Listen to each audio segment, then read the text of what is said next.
Good morning, all of you. We are discussing chapter number 5, acid, bases, and salts. Yesterday, we have talked about the reaction, that is neutralization reaction, and the activity that is to observe the neutralization reaction between the acids and bases. So today I came up here with a topic that is neutralization in our daily life. मतलब daily की life में, daily जो रोज हम जो life जीते हैं उसमें न्यूट्रलाइजेशन कहाँ कहाँ अपना रोल प्ले करती है। देखिए, first, use of anti acids. अब हम एंटी एसिड का यूज पढ़ेंगे। As we have seen earlier, when we have an acidity attack, we take solution or tablets of milk of magnesia or magnesium hydroxides or aluminium hydroxide, as these are basic in nature. आपने feel किया होगा जब भी आपको acidity का attack आता है, आपको एसिडिटी की प्रॉब्लम होती है, तो आप क्या करते हैं, कोई सोल्यूशन लेते हैं। सोल्यूशन किस तरीके का होता है? डॉक्टर्स आपको क्या प्रिस्क्राइब करते हैं? कोई टैबलेट दे देते हैं, जो टैबलेट होती है आपकी मिल्क ऑफ मैग्नीशिया की, ठीक है, और या फिर देंगे आपको मैग्नीशियम हाइड्रोक्साइड, या फिर आपको प्रोवाइड कराएंगे एल्यूमिनियम हाइड्रोक्साइड। ये इसलिए देते हैं डॉक्टर क्योंकि बेटा एसिडिटी को बेसिक चीजों से ही अटैक करके न्यूट्रलाइज किया जा सकता है। तो ये जो टैबलेट आपको दी जाती है, जो सॉल्यूशन आपको दिया जाता है, वो नेचर में बेसिक होता है। तो बेटा जब एसिडिटी होगी आपके स्टमक में, आपको बेसिक चीजें दी जाएंगी, तब जाके एसिड का जो इफेक्ट है वो न्यूट्रलाइज किया जा सकेगा। इसीलिए हम बेसिक चीजें देते हैं। They neutralise the excessive acid produce in the stomach. Stomach में ज्यादा से ज्यादा जो एसिड बनता है उसको न्यूट्रलाइज कर देते हैं ये बेसिक, ठीक है, ये बेसिस जो होते हैं। Here the neutralization reaction take place inside our stomach. तो यहाँ पे जो रिएक्शन होती है न्यूट्रलाइजेशन की, वो हमारे स्टमक में आपकी कैरी आउट होती रहती है, ठीक है। अब देखिए, ये डायग्राम देख लीजिए आप, मिल्क ऑफ मैग्नीशिया का इस तरीके का ये सॉल्यूशन होता है। ये आपको दिया जाता है एसिडिटी अटैक को दूर करने के लिए। सेकेंडली, जो डेली लाइफ की जो एग्जाम्पल है न्यूट्रलाइजेशन का, वो है soil treatment for agricultural land, ठीक है। जमीन यानी खेती के टाइम में मिट्टी का ट्रीटमेंट करते हैं। क्यों करते हैं बेटा? Soil treatment for agricultural land becomes necessary as the use of chemical fertilizers make the soil acidic. बहुत सारे केमिकल फर्टिलाइजर्स का यूज फार्मर्स अपनी खेतों में लगातार करते रहते हैं। कंटिन्यूसली अगर आप वो फर्टिलाइजर्स का यूज करेंगे, केमिकल फर्टिलाइजर्स का यूज करते हैं, तो मिट्टी जो होती है वो एसिडिक हो जाती है, उसका नेचर एसिडिक हो जाता है। Plants can not grow if the soil becomes too acidic और टू बेसिक। प्लांट्स ग्रो नहीं कर पाएंगे अगर मिट्टी का नेचर आपका ज्यादा एसिडिक हो जाएगा या फिर ज्यादा बेसिक हो जाएगा। हमें सॉइल के इफेक्ट को न्यूट्रलाइज करना पड़ेगा।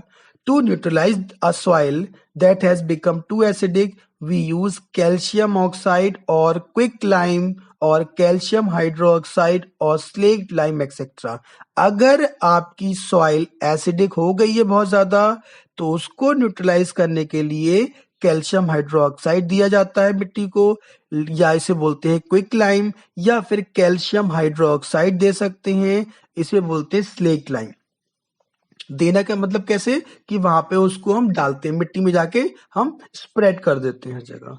On the other hand, if the soil becomes too basic, अगर मिट्टी आपकी बहुत ज्यादा बेसिक हो गई है, we use organic manure that releases acids in the soil to neutralize the base. तो आप क्या कर सकते हैं? ऑर्गेनिक मैन्योर का यूज कर सकते हैं आपके फील्ड में, ठीक है, आपके खेतों में। वो क्या करते हैं? एसिड को रिलीज करते हैं, जिससे मिट्टी का जो इफेक्ट है वो आपका कम हो जाएगा, वो बेस को न्यूट्रलाइज कर देते हैं, ठीक है।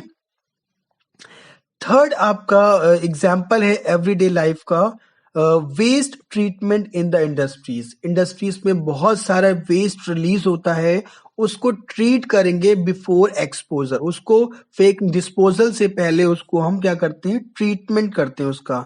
तो waste from the factories contain various acids, ठीक है, फैक्ट्रीज से बहुत सारा वेस्ट निकलता है, उसमें बहुत सारे एसिड्स मिक्स होते हैं।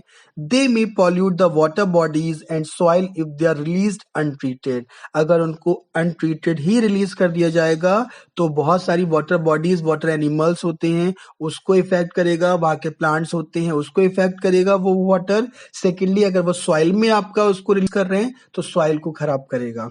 To avoid this problem, industrial wastes are treated with the base to neutralize them before releasing. तो आपको इन सारी प्रॉब्लम को अवॉइड करने के लिए इंडस्ट्रियल वेस्ट को क्या किया जाता है, ट्रीट किया जाता है वाटर ट्रीटमेंट प्लांट में, जिसमें क्या करते हैं हम उसको बेस के साथ उसका ट्रीटमेंट होता है ताकि एसिड का जो इफेक्ट है वो न्यूट्रलाइज हो जाए, और इसके बाद उसको हम वाटर बॉडीज में या कहीं भी उसको हम इजीली रिलीज कर सकते हैं, उतना इफेक्ट उसमें नहीं होगा।